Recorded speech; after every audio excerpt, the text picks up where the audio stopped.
ಈರುಳ್ಳಿಗಳು, ಟೊಮೆಟೊಗಳು, ಶುಂಠಿ, ಬೆಳ್ಳುಳ್ಳಿಗಳು, ಕಾಯಿಗಳು, ಚಕ್ಕೆ, ಲವಂಗಗಳು, ಖಾರ, ಧನಿಯಗಳು, ಕೊನೆಗೆ ಕೊತ್ತಂಬರಿಗಳು. ರೆಡಿ ಆಯಿತು ಮಿಶ್ರಣಗಳು.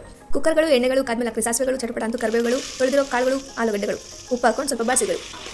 1-2 ನಿಮಿಷ ಆದಮೇಲೆ ಹಾಕಿ ಖಾರಗಳು, ಹಸಿ ವಾಸನೆ ಹೋಗೋವರೆಗೂ ಮತ್ತೆ ಬಾಡಿಸಿಗಳು. ಇದಕ್ಕೆ ಹಾಕಿ ಜಾರ್ ತೊಳೆದಿರೋ ನೀರುಗಳು ಮತ್ತು ಅಡಿಷನಲ್ ನೀರುಗಳು. ಒಂದ್ಸಲ ತಿರುಗಿ ಚೆಕ್ ಮಾಡ್ಕೊಳ್ಳಿ, ಉಪ್ಪುಗಳು ಕಮ್ಮಿ ಇದ್ರೆ ಮತ್ತೆ ಹಾಕೊಳ್ಳಿಗಳು. ಮಳ್ಳುವಾಗ ಮುಚ್ಚಿ ಕುಕ್ಕರ್ ಮುಚ್ಚಳಗಳು ಕರೆಕ್ಟಾಗಿ ಕ್ಲೋಸ್ ಆಗೈತಾ ಚೆಕ್ ಮಾಡಿಗಳು. ಆಮೇಲೆ ಕೂಗಿಸಿ 2-3 ವಿಜಿಲ್ಗಳು. ಫಸ್ಟ್ ಮಮ್ಮಿ ಮುದ್ದೆಗಿಟ್ಟಿತ್ತು. ಸೊ ಬಂದು ರೆಕಾರ್ಡ್ ಮಾಡ್ಕೊಂಡು ಅದನ್ನು ತಿರುವೇಣ ಅಂತಿದ್ರೆ ಆಗಲ್ಲ ಗುರು ಒಂದು ಕೇಳ್ತಿರ್ಬೇಕೆ ಈ ರೆಕಾರ್ಡೆಲ್ಲ ಇರಲಿ ಅಂದ್ಬಿಟ್ಟು ಫೋನ್ ಸೈಡಲ್ಲಿಕ್ಕಿ ಆಮೇಲೆ ನೀಟಾಗಿ ನಾದಿ ಮತ್ತೆ ಕ್ಯಾಮ್ರಾ ಆನ್ ಮಾಡ್ಕೊಂಡು ಕಟ್ತಾ ಇದ್ದೆ. ಆ್ಯಕ್ಚುಲಿ ಇದು ಹೊಸ ಪ್ರಯತ್ನನೇ, ಅಂದರೆ ಅಡುಗೆ ಮಾಡ್ತಿರೋದಲ್ಲ, ಅಡುಗೆ ಮಾಡ್ತೀನಿ ಅದನ್ನು ರೆಕಾರ್ಡ್ ಮಾಡಿ ಹಾಕ್ತಾ ಇರೋದು.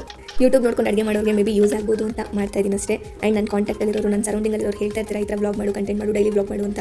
ಮಾಡ್ತೀನಿ, ನನಗೆ ಯಾವ್ದು ಸರಿ ಅನ್ಸುತ್ತೆ, ಯಾವ್ದು ಮಾಡ್ಬೋದು ಅನ್ಸುತ್ತೆ ಅಂತ ನಾನು ಮಾಡ್ತೀನಿ. ಆ್ಯಂಡ್ ಇದು ಕೂಡ ನಿಮ್ಮ ಇಷ್ಟದಂತೆ ಮಾಡಿದ್ದು. ಆ್ಯಂಡ್ ಥ್ಯಾಂಕ್ ಯು, ಏನೋ ದಬಾಗ್ತಿದ್ದೀನಿ ಅಂತ ಅನಿಸ್ತಾ ಇದೆ. ಸೊ ಅದಕ್ಕೆ ಥ್ಯಾಂಕ್ ಯು. ಮಾಡಿರೋ ಅಡುಗೆ ಮಮ್ಮಿಗೆ ಸರ್ವ್ ಮಾಡಿಕೊಟ್ಟೆ. ಆ್ಯಂಡ್ ನಾನು ಏನೇ ಅಡುಗೆ ಮಾಡಿದ್ರು ಮುಂದೆ ರಿವ್ಯೂಗೋಸ್ಕರ ಕಾಯ್ತಾ ಇರ್ತೀನಿ ಈಗಲೂ ಅಷ್ಟೇ. ಆ್ಯಂಡ್ ಈ ವಿಡಿಯೋ ನಿಮ್ಮೆಲ್ಲ ಇಷ್ಟ ಆಯಿತು ಅಂತ ಅನ್ಕೊತೀನಿ. Please do like, share, comment and subscribe. Bye. ಚೆನ್ನಾಯ್ತಾ?